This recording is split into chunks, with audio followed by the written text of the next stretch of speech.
regarde Oggy. Oggy. Hey les grenouilles, j'espère que vous allez bien. On se retrouve aujourd'hui en pleine forme pour une nouvelle vidéo. Aujourd'hui on va aborder un sujet ma foi assez sensible que j'avais déjà abordé sur mon blog, qui avait suscité de nombreuses réactions. Est-ce que c'est possible d'être musclé et très sèche en même temps? Est-ce qu'on peut avoir un physique assez athlétique, des muscles galbés et dessinés avec au final très peu de masse graisseuse? Aujourd'hui je suis là pour apporter toutes les réponses à vos questions, donc on y va, c'est parti.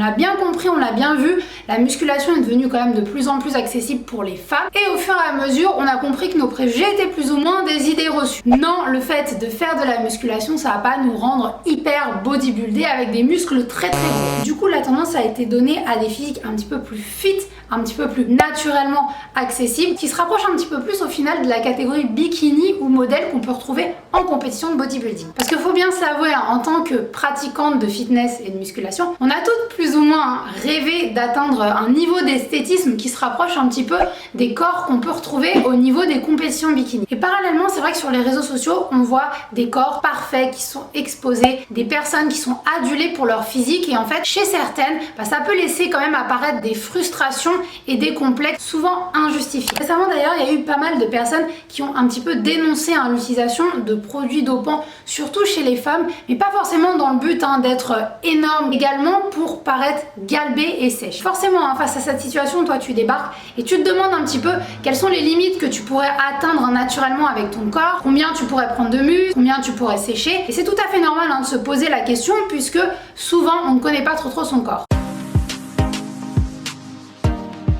Première partie, on va faire un petit point un petit peu sur le corps des femmes. Vous le savez sans doute, les femmes possèdent un pourcentage de masse graisseuse qui est quand même plus élevé que celui des hommes. Différence de masse grasse, elle va être essentiellement expliquée par tout simplement les hormones. Chez les femmes, on sait qu'on a beaucoup plus d'œstrogènes que chez les hommes, du coup, ça va avoir tendance à favoriser le stockage des graisses. Aussi, autre différence, ça va être les niveaux de testostérone, et du coup, comme les hommes en synthétisent beaucoup plus dans leur organisme, ils vont avoir tendance à avoir une croissance musculaire supérieure à celle des femmes. Bref, point numéro 2.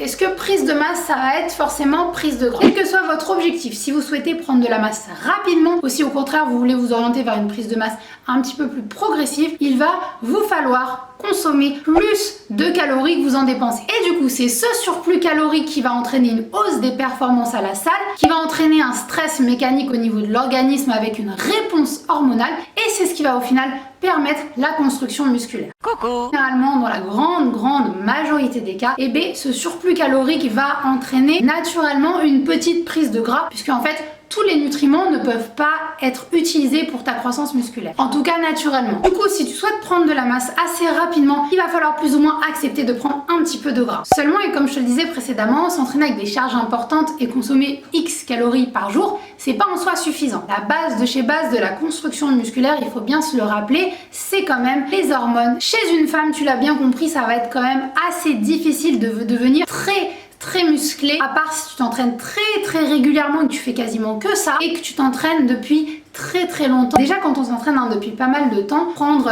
X kilos de masse musculaire, ça va être quand même assez difficile. Certaines femmes auront un terrain hormonal un petit peu plus favorable à la prise de muscle que certaines autres. Méfiez-vous, chez une personne non débutante, si elle vous dit qu'elle a pris 3 kilos de muscle par an, déjà c'est douteux. On en vient au troisième point, ça va concerner un petit peu plus ce qui est sèche.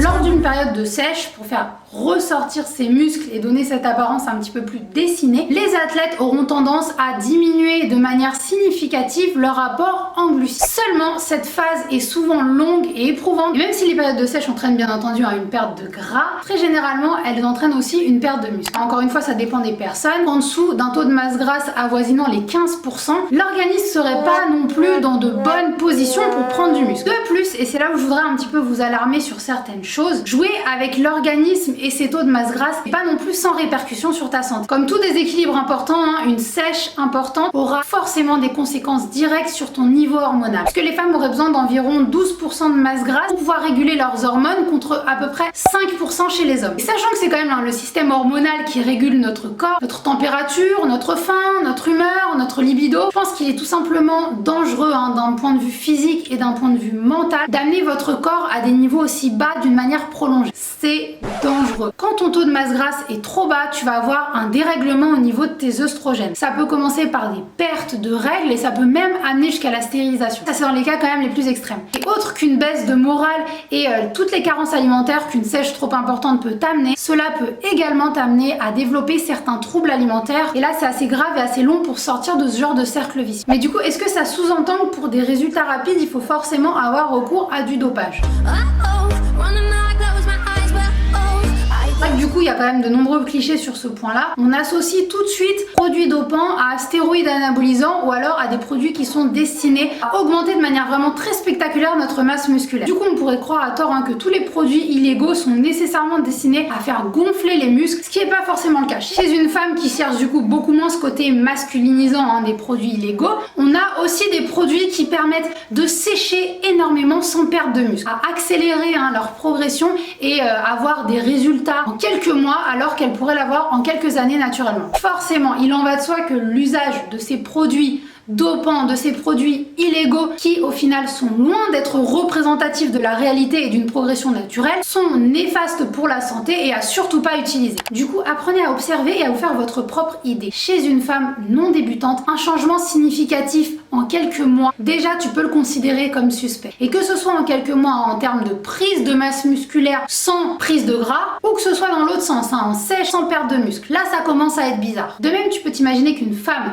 qui est dans un processus de sèche importante, qui peut encaisser plusieurs entraînements par jour sans baisse de performance, elle est de fortes chances quand même d'utiliser d'autres produits que de la whey. Cependant, et je tiens à préciser avant la fin de la vidéo, toute limite naturelle dépend entièrement de chaque personne. Ça dépend des capacités propres de chacun. La génétique, la morphologie, le potentiel musculaire. Alors au final, il n'y a pas de réponse précise sur les limites naturelles que pourrait avoir une femme. Tout le monde possède des différences au niveau génétique, des réactions différentes à un tel entraînement, à une telle diète, mais également, et ça c'est très important à le souligner, des différences de motivation, des différences de temps pour construire sa masse musculaire. Du coup, voilà ma conclusion. Naturellement, tu peux réussir à obtenir un résultat assez volumineux, mais ça sera possible du coup en mettant la partie sèche, on va dire, un petit peu de côté. Accepter d'être plus volumineuse et peut-être moins sèche, ou alors du coup au contraire, favoriser un petit peu plus le côté sèche en étant un petit peu moins volumineuse. Quoi qu'il en soit, il existe toujours un juste milieu selon les personnes. Généralement, être musclé, être galbé et être assez sèche, ça va se faire à l'aide d'une bonne génétique, à l'aide d'un entraînement régulier sur le long terme. Tu l'as donc compris, si tu veux construire du muscle sec sans passer par la case yo-yo, prise de masse et sèche, il faudra prendre ton mal en patience, pas se précipiter. On veut tout trop vite. En réalité, et comme je l'ai dit dans une de mes précédentes vidéos, la musculation, c'est pas un sprint, c'est plutôt un marathon, un travail de longue haleine. Pour prendre du muscle et limiter ta prise de gras, il faudra du coup fixer tes apports caloriques à environ, on va dire, 10% en plus de tes besoins journaliers de maintien. L'énorme avantage, c'est que tu n'auras pas de période yo-yo avec des phases où tu vas manger beaucoup ou des phases où tu vas te restreindre beaucoup. Au final, tout se fera avec des légers réajustements caloriques. Seulement, le prix à payer quand tu te lances dans une prise de masse sèche, ça va être ta progression qui va être du coup beaucoup plus lente. En respectant cette logique-là qui est un petit peu plus ma logique,